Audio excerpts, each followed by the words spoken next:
আপনি কি একজন খাদ্য সরবরাহ ও ধান কেনার সাথে যুক্ত FPS dealer, rice Miller, flower Miller অথবা পারচেজ অফিসার?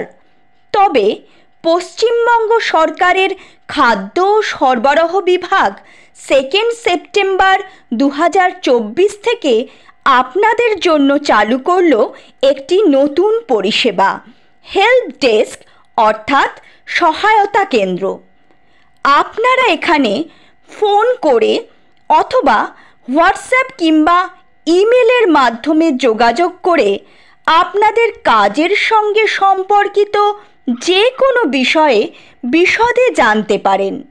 খাদ্য দফতরের অফিসাররা আপনাদের সব প্রশ্নের যথাযথ উত্তর দিতে, সমস্যার সমাধান করতে পূর্ণ সহযোগিতা করবেন।